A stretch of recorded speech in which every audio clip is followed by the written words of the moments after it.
Assalamualaikum warahmatullahi wabarakatuh. Perkenalkan, nama saya Erliza Aryani dengan nomor urut absen 22 dari Prodi Sistem Informasi Universitas Malikus Saleh.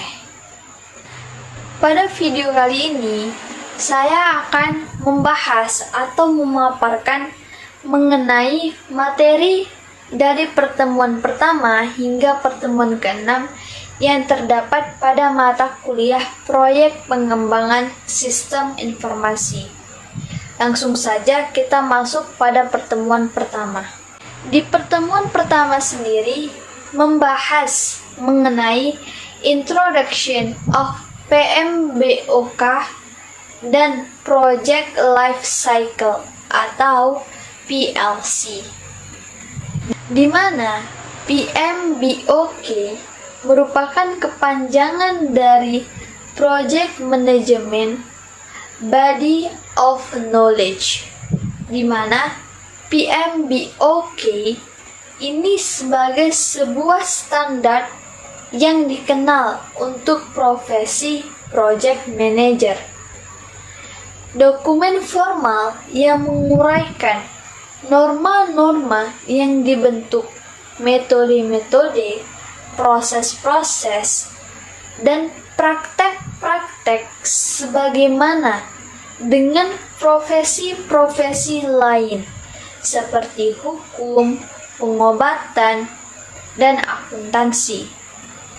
Nah, dari kata proyek sendiri memiliki pengertian, yaitu proyek merupakan suatu usaha sementara yang dilaksanakan untuk menghasilkan suatu produk atau jasa yang unik. Ada 3 macam output dari proyek. Yang pertama, produk yang menjadi komponen item lain atau menjadi input untuk komponen yang lain, atau menjadi item akhir dengan sendirinya dan tidak bisa diolah lagi. Yang kedua, suatu kemampuan untuk melaksanakan satu layanan atau suatu fungsi bisnis yang mendukung produksi ataupun distribusi. Yang ketiga, output dari proyek bisa jadi dokumen ataupun hasil. Perbedaan proyek dan kegiatan operasional.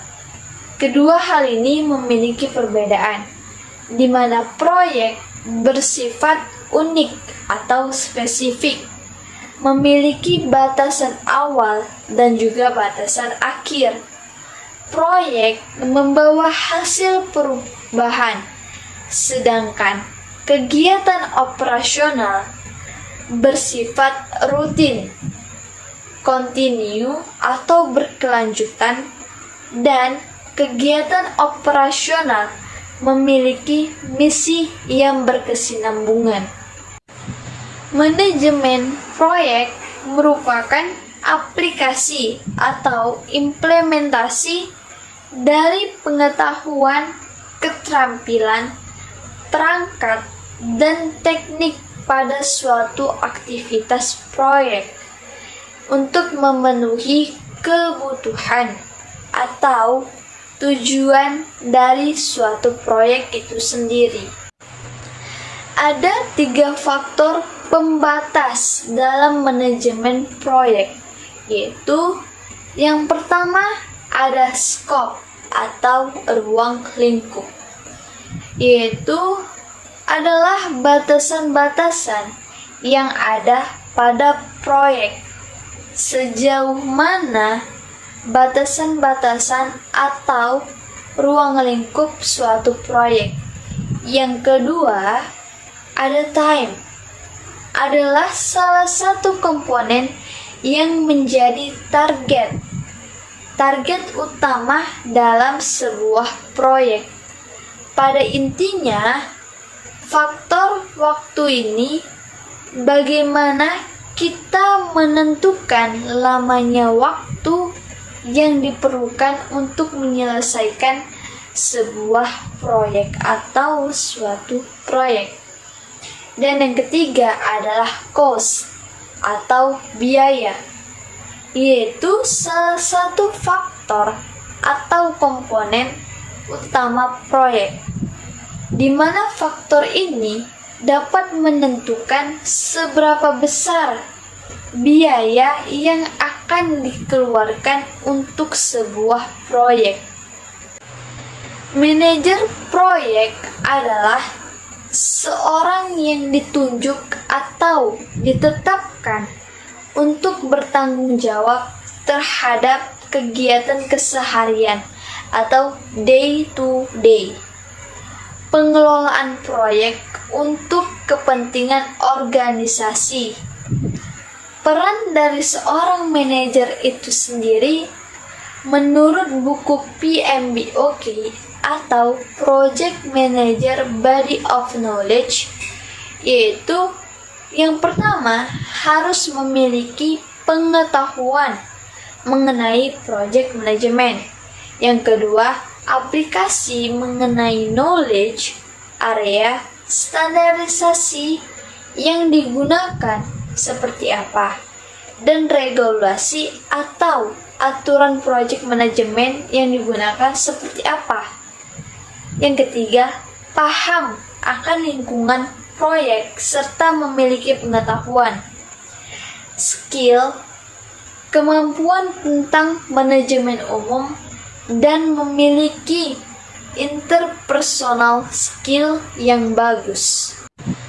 Kita masuk pada pembahasan siklus hidup proyek atau project life cycle, atau disingkat lagi dengan singkatan PLC, yaitu merupakan suatu metode yang digunakan untuk menggambarkan bagaimana sebuah proyek direncanakan, dikontrol, dan diawasi sejak proyek disepakati untuk dikerjakan hingga tujuan akhir proyek tercapai. Ada 4 tahap dalam siklus hidup proyek. Yang pertama ada tahap inisiasi. Nah, pada tahap ini merupakan tahap awal pada kegiatan proyek sejak sebuah proyek tersebut disepakati untuk dikerjakan. Yang kedua ada tahap perencanaan. Pada tahap ini, dokumen perencanaan akan disusun secara terperinci sebagai panduan bagi tim proyek selama kegiatan proyek berlangsung. Yang ketiga, ada tahap eksekusi atau tahap pelaksanaan proyek. Pada tahap ini, deliverables atau tujuan proyek secara fisik akan dibangun. Seluruh aktivitas yang terdapat dalam dokumentasi project plan akan dieksekusi. Yang keempat, ada tahap penutupan. Nah, pada tahap ini merupakan tahap akhir dari aktivitas proyek. Pada tahap ini, hasil akhir proyek atau deliverables project beserta dokumentasinya diserahkan kepada pelanggan atau customer.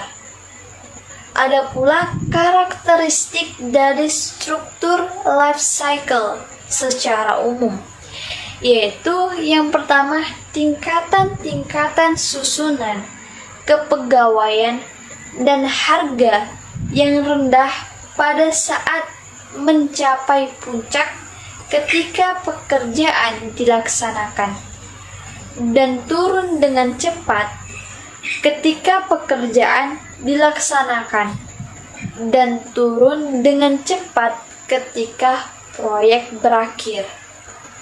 Yang kedua, pengaruh stakeholder, resiko, dan ketidakpastian terbesar terjadi pada awal proyek. Dan yang terakhir, kemampuan untuk mempengaruhi karakteristik-karakteristik akhir produk tanpa berdampak pada biaya. Tahapan proyek memiliki 3 jenis tipe hubungan antar tahap, yaitu yang pertama ada hubungan sequential, dan yang kedua ada hubungan overlapping, dan yang terakhir ada hubungan interaktif. Selanjutnya kita masuk pada pertemuan kedua, yaitu membahas mengenai Project Integration Management, di mana pengertian Project Integration Management atau manajemen integrasi proyek adalah kumpulan aktivitas dan proses yang diperlukan untuk mengidentifikasi, mendefinisi, mengombinasi, menyatukan, dan mengkoordinasi berbagai proses dan aktivitas manajemen proyek dalam suatu proses yang berkesinambungan di dalam grup proses manajemen proyek. Manajemen integrasi proyek meliputi proses dan aktivitas yang diperlukan untuk mengidentifikasi, menggambarkan, kombinasikan, menyatukan, dan mengkoordinasi berbagai aktivitas manajemen proyek. Ada 6 proses dari manajemen integrasi proyek. Yang pertama, ada mengembangkan project charter, yaitu pada proses ini pembuatan dokumen yang secara formal menyatakan bahwa proyek berjalan dan memberikan wewenang kepada project manager untuk menjalankan proyek. Dokumen project charter berisi informasi penting yang mencakup penjelasan ringkasan dari sebuah proyek yang akan dijalankan. Yang kedua, ada rencana pengembangan manajemen proyek, yaitu proses mendefinisikan, menyiapkan, dan mengordinasikan, dan mengintegrasikan rencana proyek ke dalam rencana manajemen proyek atau project management plan. Yang ketiga, langsung dan mengatur pelaksanaan proyek.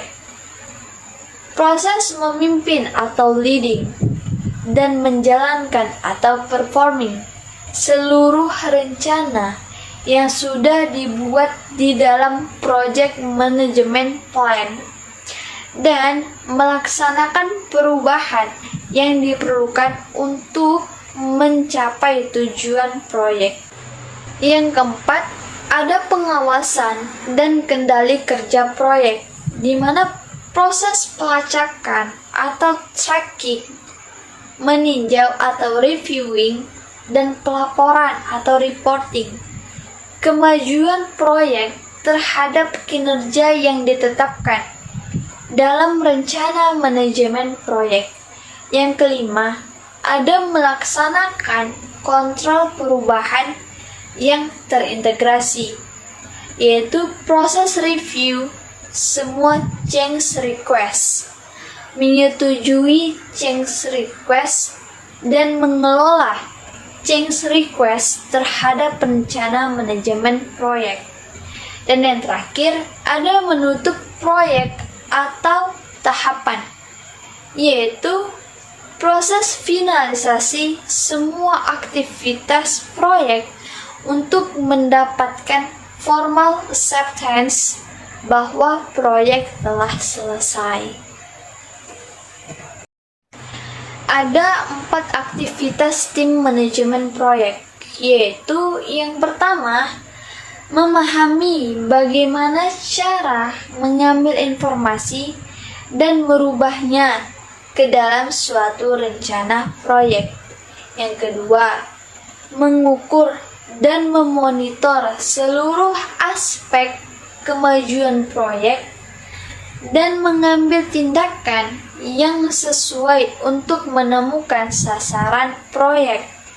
Yang ketiga, melaksanakan aktivitas untuk menghasilkan proyek deliverable.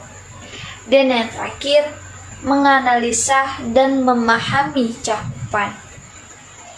Pengembangan proyek charter merupakan proses pengembangan dokumen yang secara formal memberi hak satu proyek atau persyaratan awal dokumen dan tahapan yang mencukupi harapan dan kebutuhan stakeholder, di mana hal ini membentuk kerjasama penyelenggaraan organisasi dengan pemohon organisasi.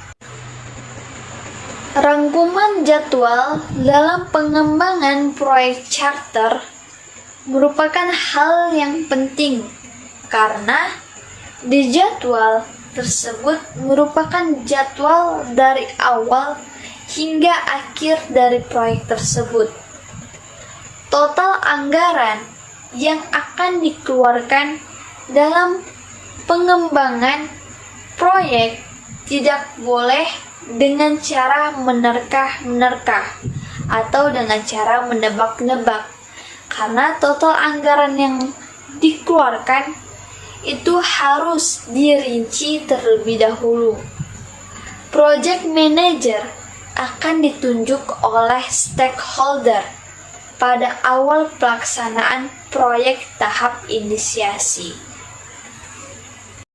Selanjutnya kita masuk pada pertemuan ketiga, yaitu membahas mengenai manajemen cakupan proyek, di mana manajemen cakupan proyek meliputi proses-proses yang diperlukan untuk memastikan bahwa proyek terdiri dari semua pekerjaan yang diperlukan dan hanya pekerjaan yang penting untuk melengkapi proyek demi tercapainya tujuan proyek. Ada 5 proses manajemen cakupan proyek. Yang pertama, kumpulan persyaratan. Yang kedua, ada ketetapan cakupan. Yang ketiga, membuat WBS atau Work Breakdown Structure. Yang keempat, verifikasi cakupan. Dan yang terakhir, ada kontrol cakupan. Kumpulan persyaratan meliputi proses dokumentasi dan penjelasan kebutuhan dari stakeholder untuk menentukan sasaran proyek. Ketetapan cakupan merupakan proses mengembangkan uraian, produk, dan proyek secara terperinci. Misalnya, risiko-risiko yang ada harus dijelaskan secara detail. Yang ketiga, membuat WBS. Itu merupakan proses pengelompokan deliverables proyek dan proyek kerja yang lebih kecil. Komponen-komponen lebih dapat dikendalikan, di mana WBS merupakan satu dekomposisi hierarki deliverable oriented pekerjaan untuk memenuhi sasaran proyek dan menciptakan deliverables yang diperlukan, atau dengan kata lain, WBS merupakan suatu pekerjaan yang didetailkan. Verifikasi cakupan adalah proses penerimaan penyusunan deliverable, yang artinya hasil dari proyek tersebut disusun kemudian direview oleh pelanggan atau sponsor untuk memastikan apakah pelanggan tersebut dilayani dengan puas akan proyek tersebut atau tidak. Kontrol cakupan merupakan proses pemantauan status cakupan produk dan proyek serta mengelola perubahan-perubahan cakupan baseline. Pada tahap ini merupakan tahap untuk memastikan semua perubahan yang diminta dan tindakan-tindakan pencegahan atau koreksi yang direkomendasi untuk diproses melalui pelaksanaan proses pengawasan perubahan yang terintegrasi. Selanjutnya kita masuk pada pertemuan keempat, yaitu di mana pertemuan keempat ini membahas mengenai cara membuat WBS di aplikasi WBS Schedule Pro dan kemudian di-convert ke dalam Microsoft Project. Tahap yang pertama, pilih menu Insert, lalu text of bar, kemudian beri judul untuk project tersebut. Yang kedua, kemudian klik menu Insert, lalu Substacks. Sebelum itu, pastikan terlebih dahulu bahwa kursor berada pada judul project. Yang ketiga, ketika ingin membuat isi atau bagian dari substacks itu sendiri, maka pastikan kursor berada pada bagian substacks yang ingin dibuat. Kemudian klik menu Insert, lalu pilih substacks. Bila ingin menambahkan bagian yang sama lagi, pilih text of bar. Yang keempat, kemudian convert ke Microsoft Project yang ada di pojok sebelah kanan. Pilih Go to Microsoft Project. Yang kelima, pilih tempat penyimpanannya. Ketik file name, lalu pilih Save. Setelah tampil hasil project, lakukan pengisian tanggal, mulai dari start sampai finish. Untuk tulisan yang bercetak tebal atau bold, itu tidak dapat diubah, karena itu otomatis akan berubah dengan sendirinya. Dan yang terakhir, buat link text agar pekerjaan yang satu terhubung dengan pekerjaan yang lainnya. Predecessors akan otomatis terisi, dan resource name merupakan sumber yang berisi peralatan apa saja yang dibutuhkan serta siapa saja yang mengerjakannya.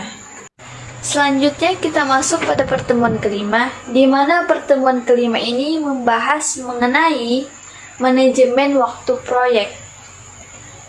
Manajemen waktu proyek adalah rangkaian proses perencanaan, penjadwalan, pemantauan, dan pengendalian seluruh kegiatan proyek.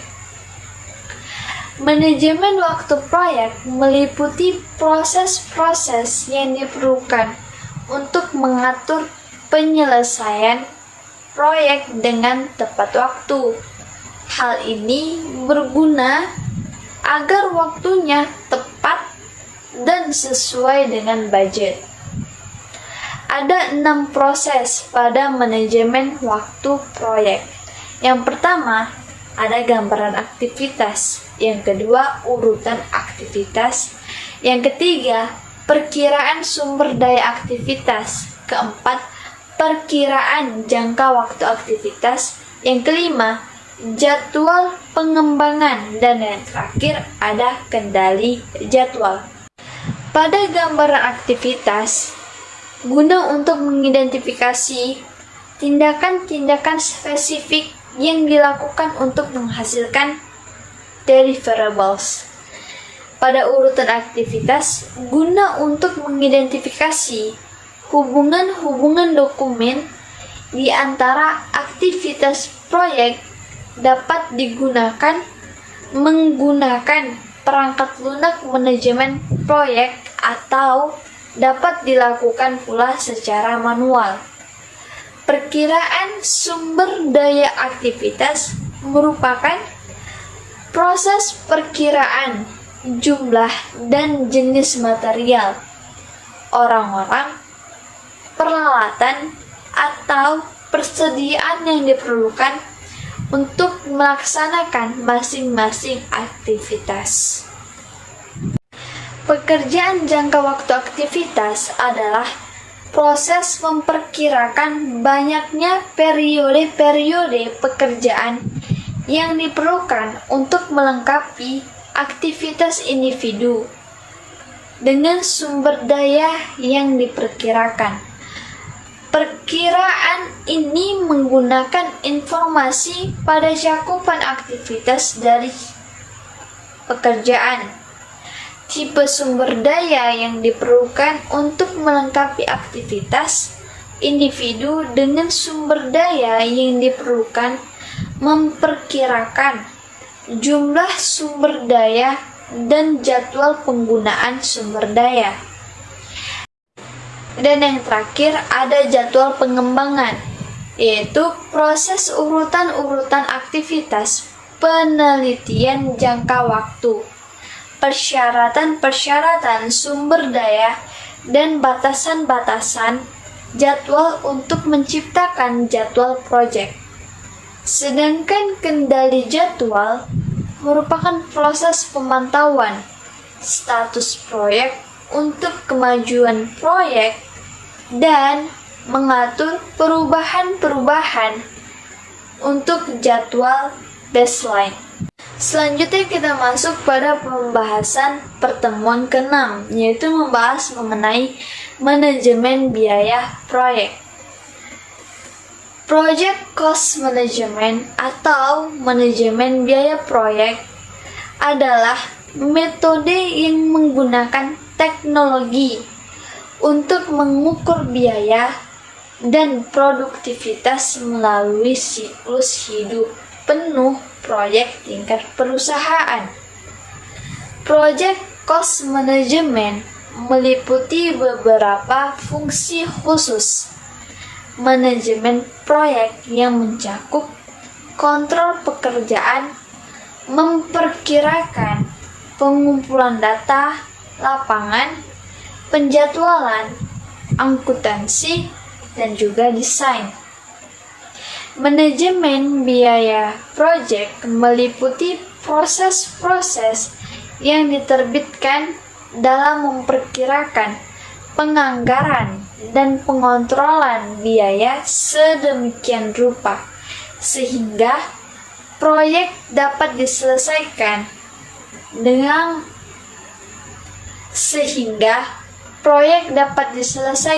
di dalam anggaran yang disetujui.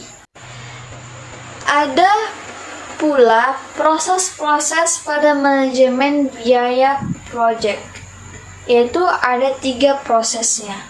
Yang pertama, perkiraan biaya, yaitu perkiraan biaya adalah proses mengembangkan perkiraan sumber daya moneter yang diperlukan untuk menyelesaikan aktivitas proyek. Perkiraan biaya ini secara umum dinyatakan di dalam unit-unit dari beberapa mata uang seperti dolar, euro, yen, dan lain sebagainya. Yang kedua, ada menentukan anggaran. Menentukan anggaran ini yaitu proses mengumpulkan biaya-biaya yang diperkirakan dari paket pekerjaan atau aktivitas yang individu untuk menetapkan sebuah baseline biaya yang diberi hak. Baseline ini meliputi semua anggaran yang diberi hak tetapi mengeluarkan cadangan manajemen. Dan yang terakhir ada kontrol biaya, di mana kontrol biaya ini adalah proses pemantauan suatu proyek untuk membaharui anggaran proyek dan memanage perubahan-perubahan untuk biaya baseline. Demikianlah hasil pembahasan mengenai pertemuan pertama hingga pertemuan ke-6 pada mata kuliah Proyek Pengembangan Sistem Informasi. Bila ada salah, saya mohon maaf. Wabillahi taufiq wal hidayah. Wassalamualaikum warahmatullahi wabarakatuh.